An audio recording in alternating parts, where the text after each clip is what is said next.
no question about it. And I guess the most impressive win, without a doubt, is Georgia and the way they rolled Oregon. So two things there: either Georgia's as good as they were last year, or Oregon slipped a notch. Real early in the year, you can't really tell. Mike, you're probably a little upset with Ohio State, and I think offensively, I didn't get to see the game. There might be some question marks there offensively. I think we'd have to say with them, although a win over Notre Dame's good. Utah's not as good as advertised, or the guy at Florida is doing a hell of a job because remember, I picked Florida. I just didn't feel like Utah. They're just not the type of team that's going to. They just don't have that tradition, whatever you want to call it. It's going to go in there and win that game. I do want to. The rest of them, I think Houston got a big win at Texas San Antonio. That's a big win for them.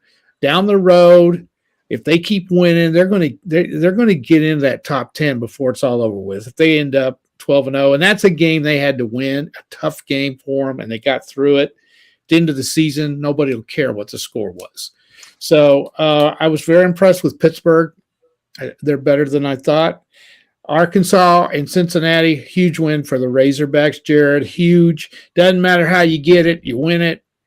And Aaron's got a bunch of buddies, and Jared, I know you know him too.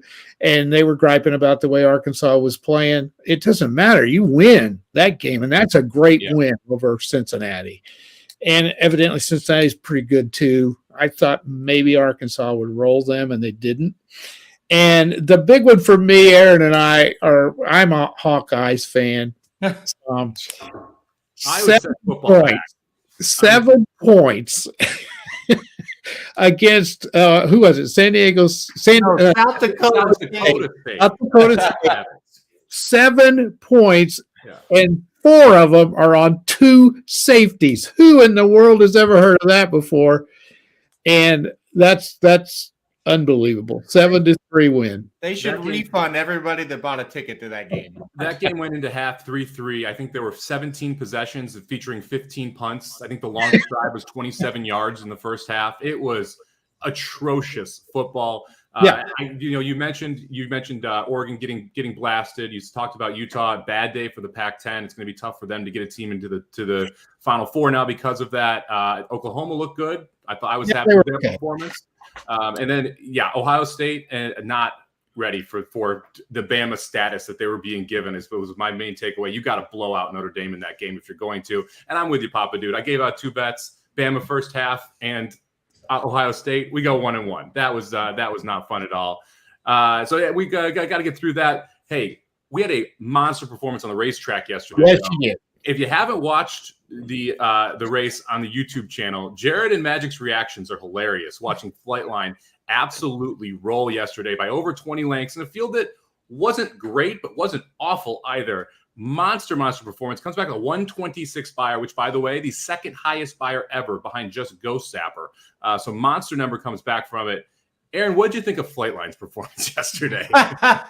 It was something. It's funny. I think back of some of my comments I made during the race, and when they were in the stretch going into the first turn, I was like, why doesn't he just go? What are they doing with his horse? Why is he wide? Because in the back of your mind, you're like, well, he's going a 1.25 miles for the first time, and let's not hang him wide. And why don't you get separation and the stupid things that you say now that we know the result, right?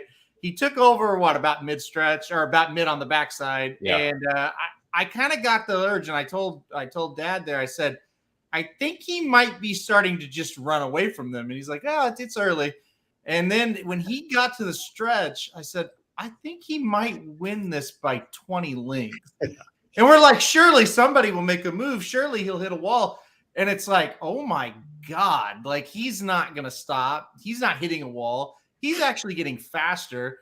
The horses are making the turn and they can't even see him. He's so far away. I mean, I am very rarely wow, that's something I can't really describe. I don't know how you put that one into words. That was incredible. The first time I watched it, and I've watched it about 6 times now. The first time I watched it, I was like, "What are we doing here, guys?" It looked crazy because, like you said, Jared, you mentioned on the live stream, didn't even really try to get to the rail. Didn't just was cool being 3 wide going into that first turn. It presses the pace, but then you just saw the horse and watching after the first time, you watch it a second and third time. Flightline just did it all himself. He never was outside of first gear down that backstretch, just opened up on that field without really trying. Jared, where do you put that on the list of kind of impressive performances you've seen from a horse? I talked a little bit about it yesterday on the live stream. It's either 1 or 2. Arrogate has always been the one for me in Dubai World Cup.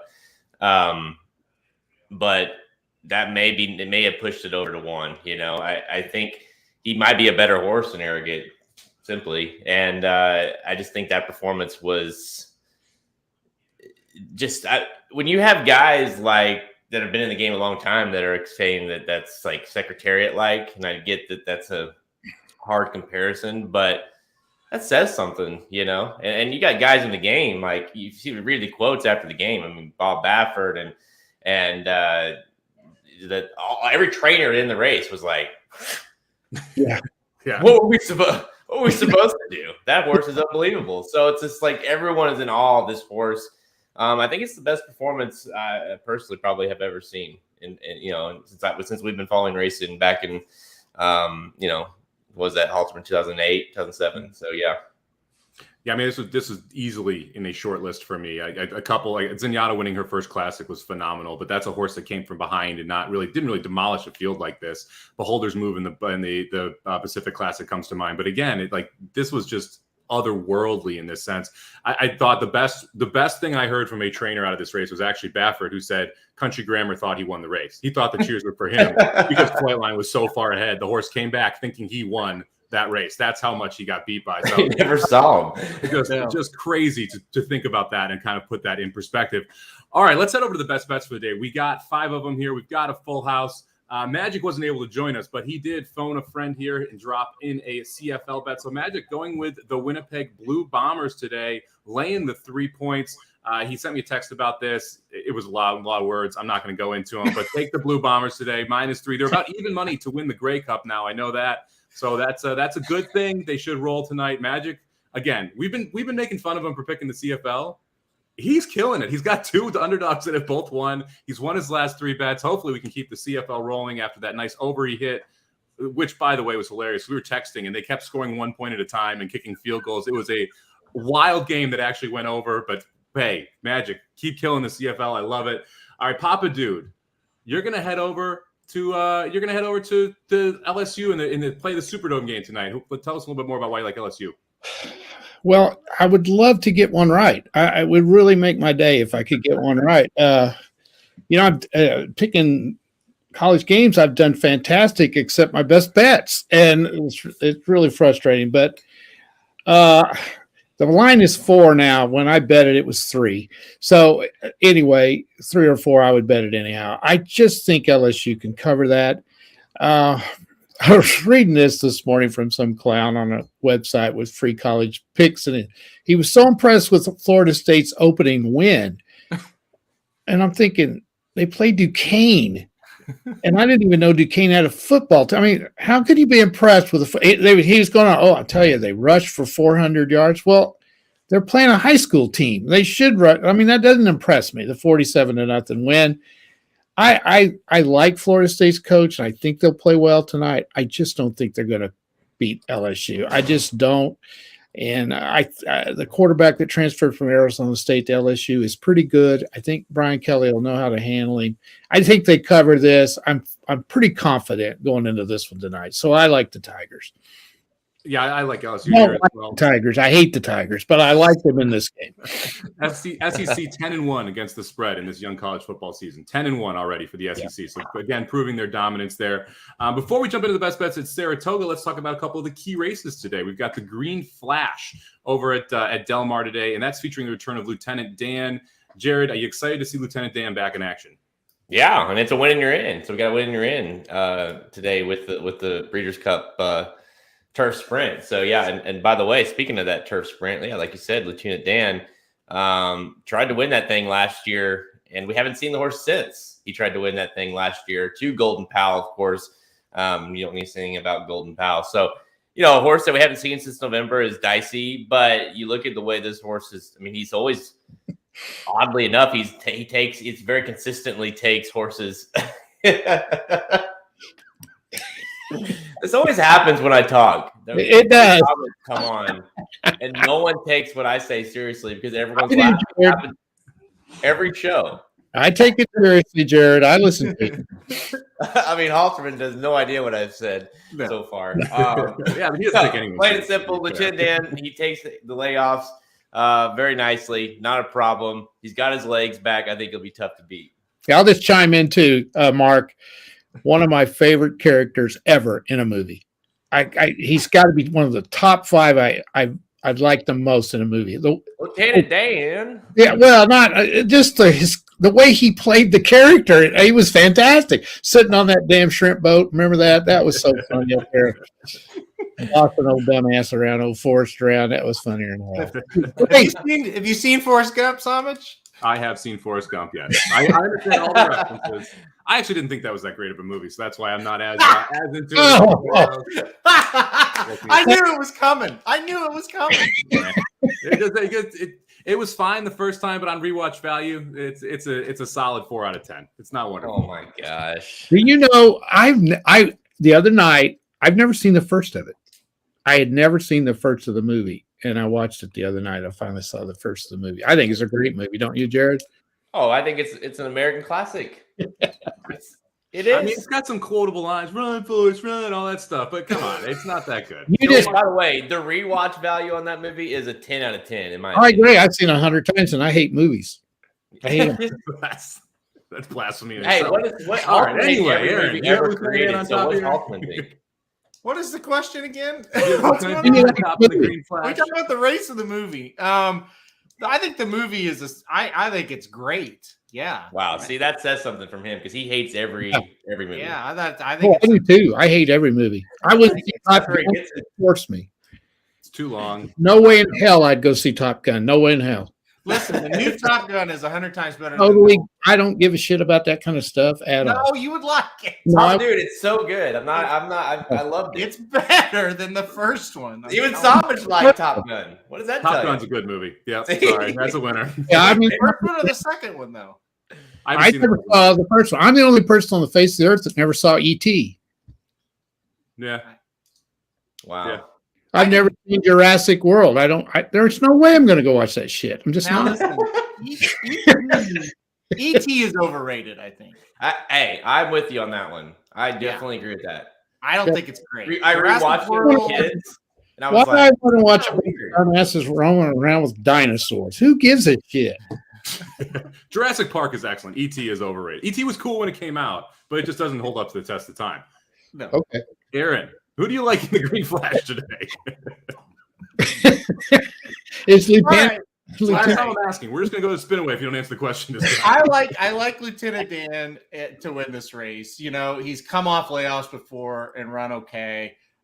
He was fantastic last year. He was peak Lieutenant Dan. It's like Lieutenant Dan after he got married and he got his legs. Lieutenant Dan, really good. So I think he will come back and run pretty well today. I like Lieutenant Dan as well. Dubai Key on the inside is a little interesting as your speed. A price for me was the 8-horse Court Hard, but we'll see if he's able to really take a step forward here second off the layoff. As a 4-year-old, all right, let's head over to Saratoga before this thing completely falls off the rails. We got the spin away today. 2-year-old fillies going 7 furlongs in one of the 2 really exciting features that you see every year from Saratoga. Aaron, who'd you put on top here? Okay, well, let's see. Any movie references? No. All right, I thought this was completely a crazy wide open event. I think it could go a lot of different ways. I debated on this one for a long time. I ended up putting Calling, however you say it, for Todd Pletcher on top here. I went back and looked at all these maiden races. I thought this one was really good. July 24th at Saratoga. She was solid in that race. She kind of just sat off the pace just a bit, pounced, an easy win. But look, there's a lot of different ways you can go. I mean, even if you want to take a shot with the coach's horse, listen, the horse ran sideways the whole stretch and still won last time out in the Adirondack by a couple lengths. If he gets that straightened out, she could move forward and run a better race. I thought she was interesting coming back here. And then I thought the 10 for Mott listen, usually second out, the Mott horses run better. This horse did win on debut. I don't know. I thought that one had a shot too. I think this one's wide open. Yeah, American Rocket, the 10, barely broke in that race and was able to charge wide, only 5.5 furlongs as well, so not as much time. Should improve a little bit of extra distance here. And you mentioned Naughty Girl for Dwayne Lucas. This is going to be second time over the Saratoga track. That's been a key angle coming from Churchill all meet. Horses running over the Saratoga track the second time have improved quite a bit. You can use that same angle if you want to get to the 5, Just Cindy. Jared, who'd you end up putting up on top here?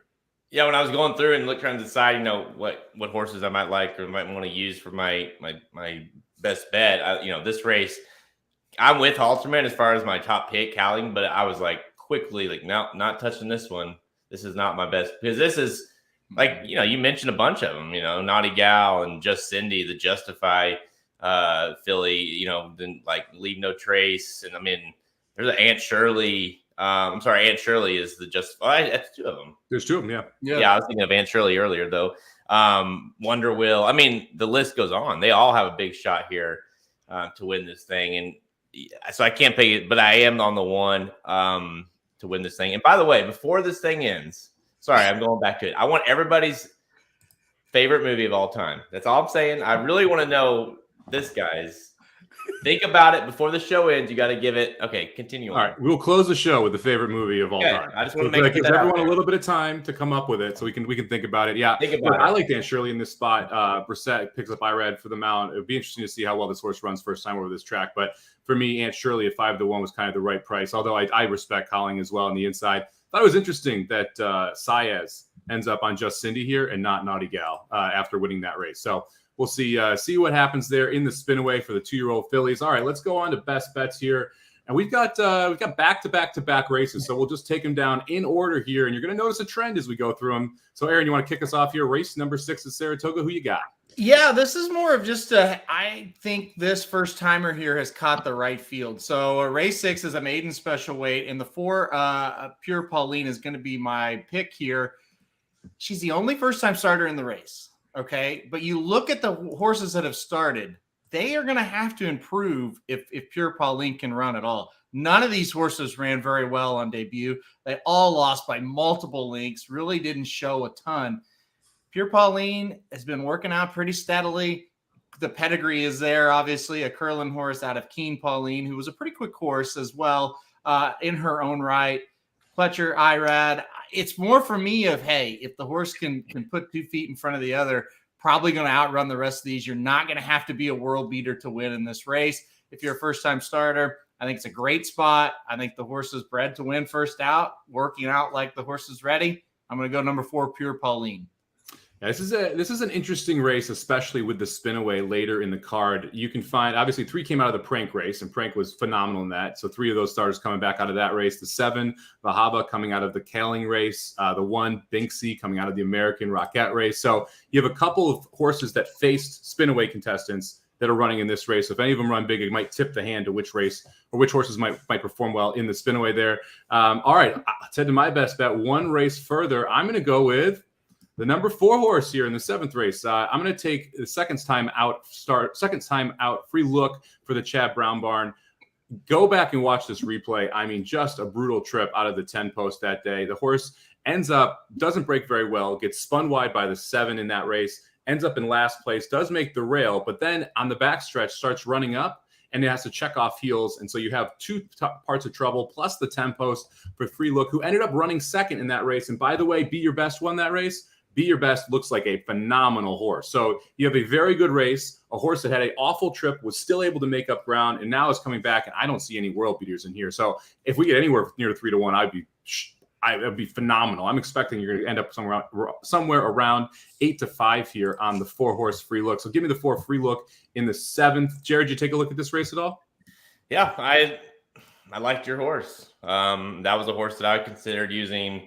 My fear was, and I know I'm not going to take too much against it, because Callie's Grit ran on that last race of the day yesterday at Kentucky Downs and was, that track was awful. It was pouring rain, but she was awful. So I kind of paused with that because that was a horse who beat this horse last time out. But again, Kentucky Downs is hard to kind of go back to. So free look for me is a top pick here. Be Your Best is a horse I really liked on that debut, and this horse got was right there. So I don't hate it. I'm gonna stick with the 4s. All right, Jared, tell us a little bit about your 4. All right, let's go to race 8. 444. I like number 4, Boston Post Road for Chad Brown. Hopefully, Chad Brown can go back to back in this right here, because that's where I went. Chad Brown, Flavian Pratt back aboard here. And what's interesting about this horse, has only made 5 starts, has 2 wins, and this horse saw a fast track on debut at Gulfstream Park, won by 3. Never saw a fast track again until last time out, where the horse just got lost a bob of at Saratoga. Since then, it's ran on muddy tracks every time. So finally kind of gets back to maybe what the horse likes. Last time out got beat, I should say, WW Fitzy, who came back to really roll at Saratoga. Gets to this distance, I think a 6 furlongs distance, maybe right up the horse's alleys where the horse debuted at. And I also thought that the 2 and the 6, who the 6 is 9-5 favorite, which I thought this is a situation where we can take advantage of that, because I think he's got a chance, or she's got a chance, but I like playing against her here. The 6, that is. I think the 6 in that turf horse, the 2 might try to go out there and fly, and the 4 can kind of, Flavian Pratt can kind of set this thing up to maybe pounce at the right time. So I like the 4 at 2-1. Hopefully we get anywhere in that ballpark with that 6 being the favorite. Yeah, I was shocked the 6 was the favorite. I didn't like it at all. You have one race that came off the layoff that was a kind of a number that would get the job done, but nothing else on the page made much sense.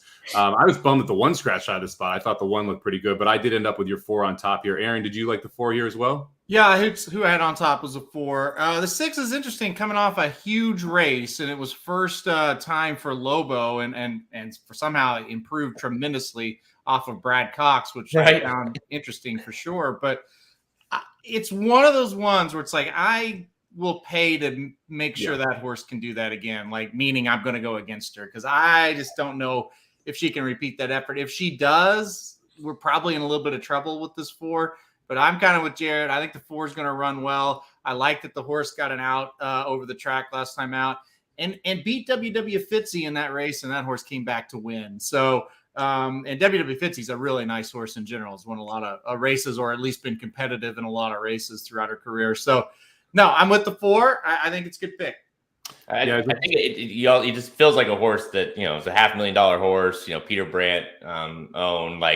They've obviously tried to get this horse into stakes action. It just hasn't worked out. It just feels like this horse is better than what the lines have been showing. And maybe you can at least finally break through in one of these, big allowance races. Yep. It's consistently gotten better as well. So you'd like to see that improvement as you kind of go through it. All right. Now that the moment everyone's been waiting for, Jared, since you came up with the question, you can kick us off here. What's your favorite movie of all time? Well, it's a question for you guys, not for me. I think if I had to pick one, I would probably go more than one. I would go Pulp Fiction. I think it's probably my all-time favorite. I love Pulp. Anytime that ever's on, I can't help but watch it. You just got some amazing storylines, and just Bruce Willis and Samuel L. Jackson, and just John Travolta. Uma Thurman. I mean, it's just iconic, really. It's such a fun kind of, interesting movie, but I think it holds up. Pulp Fiction for me. All right, Aaron.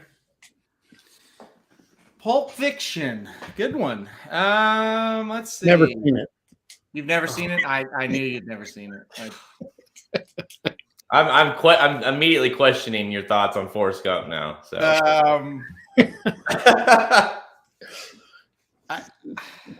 I guess I'll say Miracle. I think Miracle is the one movie I could watch 100 times. So I will go Miracle. That was my favorite one. I'm so enamored with that story in general. And, as you see, I have 1980 apparel on every once in a while on the shows. So been to the place where it happened, all that kind of stuff. So I'll go Miracle. I love that movie. I got to say, both of those picks do not shock me at all. From you guys, I wouldn't have guessed Miracle, but I'm not surprised it's a sports movie, specifically hockey and specifically Like it makes sense for you. I'm gonna go with Almost Famous. I love that movie. Almost Famous is like just a phenomenal movie. Very good. About a true story. I'm a sucker for music in movies, like really like Walk the Line, things like that as well. So Almost Famous for me, I could watch that over and over again and never get tired of it. And now what we all been waiting for. That's all we really want to know. Papa Dude, favorite movie of all time. Lay it on us. Now, first of all, you got to understand, I'm a lot older than you guys, but I guarantee you every single one of you have seen more movies than I have. Yes. And I have probably 30 years on every one of you. So, first of all, before I say, Mark, try to be on with us tomorrow night at 6:00. You always make our show better. Wouldn't you say, Aaron? Yes. Make it when Mark's on. So if you can, Mark, be on tomorrow night at 6. I miss you. All right. I've got 4 here. I'm going to throw 4 of them out. Wow. Okay? Now, you may never have seen any of them because they're old. But when they come on, like Jared said, with Pulp Fiction, even though he's probably seen it a million times, you can't stop but watch it, right? That's the way I am. I'm thumbing across there, and I see it, and I watch it. Okay. All right. Apollo 13. I love it. That's a good movie. I love the movie. You're 1 for 1. I've seen that 5 million times, and I love it. And anytime it's on, I have to stop. I agree with that. Anytime it's on, you watch it. Yep. Good job. 1 for 1. All right. You may never have seen this one, but then again, you might. Robert Redford, Paul Newman, The Sting. Have you ever seen that? Yep. Now, the first time I watched it, I didn't understand it very much, but since then, I love that movie. It's one of the greatest movies, I think, of writing and everything ever. That was just a really good movie. Yeah. And I love Robert Redford and Paul Newman. That was kind of my age. That's when these movies were being made. Right. Next, I know you like this one, Jaws. Oh, I almost said Jaws. Did you? Whoa. You're refusing to watch Jurassic Park, but Jaws makes the list? No, a shark is real. They're sharks. You go out on a boat, and you're hunting a shark, he can eat your ass. It's that simple. So that is real life, man. You realize that dinosaurs actually like roamed the earth at one point, and there was never been a gigantic shark that could. No, but they didn't roam the earth like these dumbasses with this cuckoo running around with no. Anyway, so there's a megalodon that's still alive, Somich. Okay, megalodon is in the ocean. Yeah. Okay, here's my all-time favorite. Sandy knows it. She's already said it. Jeremiah Johnson. Yeah, I haven't seen that one.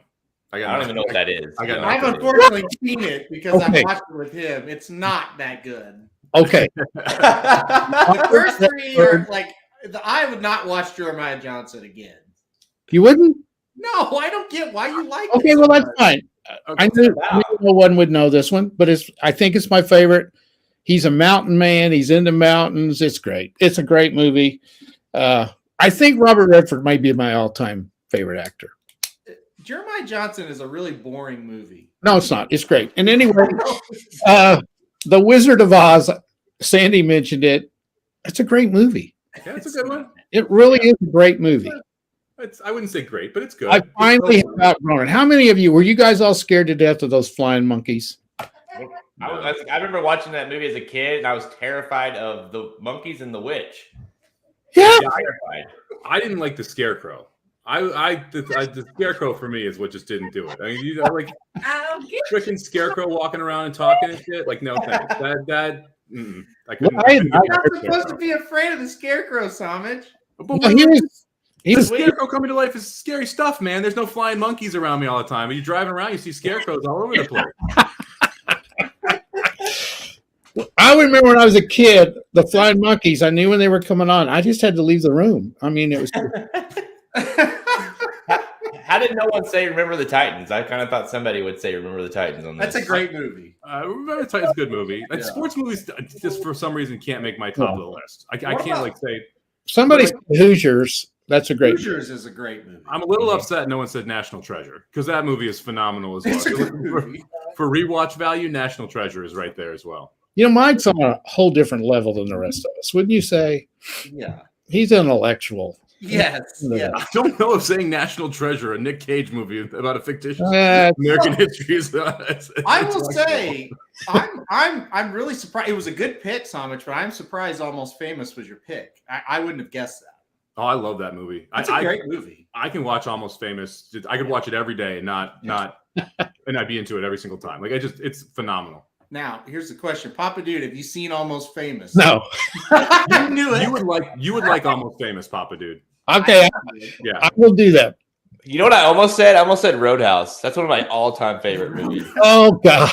I love Roadhouse. It's good. But I know it's not an all-time classic, but anytime it's on, I'm like, I'm watching this thing. Yeah. I'm not surprised you said Pulp Fiction. You're a Pulp Fiction kind of guy. Oh, There's certain totally. people who say Yeah. Pulp Fiction, and that they just to a T that nailed you. I loved it. I was All Funny and dark. Yeah, that's me. We're going to get out of here after some nice little movie talk there. Let's go over the best bets before we take off here. So, Aaron headed to Saratoga, race number 6. He'll take the 4, 3-1 on the morning line. Jared, Saratoga, race number, or I'll take Saratoga, race number 7, the 4, 3-1 on the morning line. Jared going to Saratoga, race number 8, taking the 4, 2-1 on the morning line. Papa Dude headed down to New Orleans for the Battle in the Bayou, taking LSU -4. And Magic going back up north and taking Winnipeg -3. For the week, we're 6-8, but up $55. Nice pick yesterday, Jared. For the year, we're up $2,830 off $100 base bets. Thank you very much for joining us. We will be back tomorrow with a special noon edition of Do To Bet Daily for Labor Day. Labor Day? Yeah, Labor Day. Because we got racetracks going, we got sports going. So we'll see you all tomorrow. Thank you very much for joining us. Got to run the show thing now. Where's it at? Is it not going? Oh, no, that was the background. Am I supposed to do it? No, I got it. Bye.